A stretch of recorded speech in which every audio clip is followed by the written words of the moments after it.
पहले शुरुआत करते हैं रूस के राष्ट्रपति व्लादिमीर पुतिन की खबर से, जो कि भारत के दौरे पर आने वाले हैं कुछ ही देर में, यानी कि 6:30 बजे वो पहुंच जाएंगे। और जैसे ही वो पहुंचेंगे उसके बाद शाम को उनके अगुवाई के लिए तमाम दिग्गज तो पहुंचेंगी। पीएम मोदी के साथ उनका शाम का डिनर भी होना है। 30 घंटे तक वो भारत में रहने वाले हैं। भारत रूस के बीच रणनीतिक संबंधों को लेकर 25 साल पूरे होने जा रहे हैं। साल 2000 में रूसी राष्ट्रपति पुतिन और भारतीय पीएम अटल बिहारी वाजपेयी ने दोनों देशों के बीच रणनीतिक साझेदारी पर हस्ताक्षर करते हुए इसकी शुरुआत की थी। ऐसे में एक नया आयाम, एक नया मोड़ देने की इन रिश्तों को कोशिश होगी। पहले से ज्यादा प्रगाढ़ इन रिश्तों को करने की दिशा में एक बड़ा कदम उठाया जाएगा। हालांकि 70 सालों से रूस भारत का बहुत ही एक घनिष्ठ मित्र है, जो कि लगातार भारत के साथ हर परिस्थिति में खड़ा रहा है। और यही वजह है कि 70% भारत की जो सुरक्षा से जुड़े हुए हथियार है या तकनीक है वो रूस से हम आयातित करते आ रहे हैं, और अब भी हम भविष्य में भी यही करते आ रहे हैं। और इसी कड़ी में 9 अहम समझौते भी हो सकते हैं, जिसमें रूस से S-400 और उसके अपडेट वर्जन S-500 को खरीदने को लेकर डील हो सकती है। ऑपरेशन सिंदूर के दौरान S-400 का जो इस्तेमाल है वो भारत ने पाकिस्तान के खिलाफ किया था। आपको पता ही किस तरह से पाकिस्तान के जेट्स को भारत ने मार गिराया था। तो गेम चेंजर ये भारत के लिए साबित हुआ।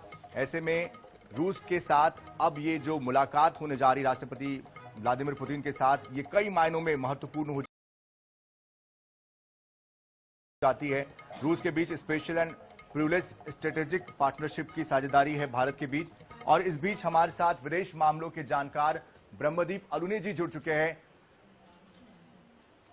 अरुणे जी, ये आज की जो मुलाकात है ये कई मायनों में खास है। जाहिर सी बात है भारत रूस का जो संबंध है वो और प्रगाढ़ होता जा रहा है, लेकिन इसको किस तरह से हम समझें, किस तरह से देखें, खास तौर पर कूटनीतिक तौर पर इसके क्या मायने हैं, क्या मतलब है, कितना बड़ा गहरा असर पड़ेगा?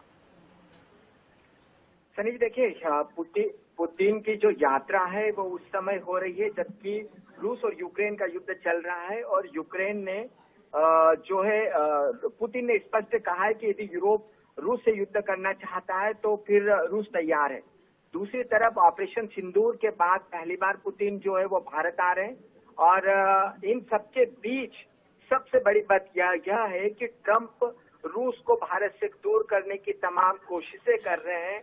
और इन सबके बीच पुतिन का भारत आना, पुतिन का जिस प्रकार से प्रधानमंत्री आवास में स्वागत हो रहा है, कल उनके स्वागत में भोज देने वाली है राष्ट्रपति, तो ये अभूतपूर्व स्वागत है पुतिन का। और इसके वैश्विक संदेश भी है, खासकर अमेरिका को, कि अमेरिका के हितों को ध्यान में रखते हुए या ट्रंप के कहने पर भारत अपने राष्ट्रीय हितों को स्वीकार नहीं करेगा। भारत वही करेगा जो भारत के राष्ट्रीय हित चाहेंगे। तो कुल मिलाकर पुतिन की जो यात्रा है उस पर न केवल ट्रंप की नजर होगी, यूरोप की नजर होगी, लेकिन इसके साथ ही साथ चीन और पाकिस्तान की भी नजर होगी। क्योंकि एक रूस का बयान बहुत महत्वपूर्ण है जिसमें उन्होंने कहा है कि हम चीन जो है उससे हमारे संबंध सीमाओं से परे है, लेकिन भारत को भी तय करना है कि भारत रूस से कैसे संबंध रखना चाहता है। इसका मतलब साफ है कि रूस भारत को चीन के विकल्प की तरह देखता है। और चीन को भी रूस ने संदेश दिया है कि भारत उसका दोस्त रहेगा।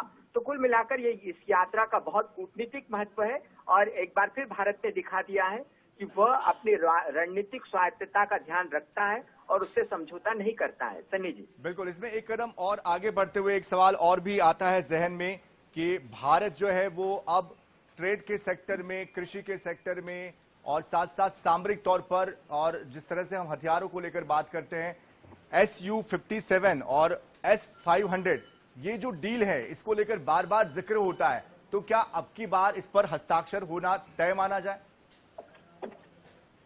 तो देखिए सनी जी, वैसे तो यह एक जो है वार्षिक बैठक है जो अटल जी के दौर से लगातार दोनों देशों के बीच हो रही है। तो इसको किसी विशेष डील के तौर पर नहीं देखना चाहिए, लेकिन हाँ, किसी खास डील के बारे में इस बैठक में चर्चा हो सकती है और उस पर मोहर लग सकती है। जहां तक सवाल S-500 का है तो वो भारत की जरूरत है, इसलिए भी क्योंकि S-400 ने बहुत अच्छा प्रदर्शन किया था।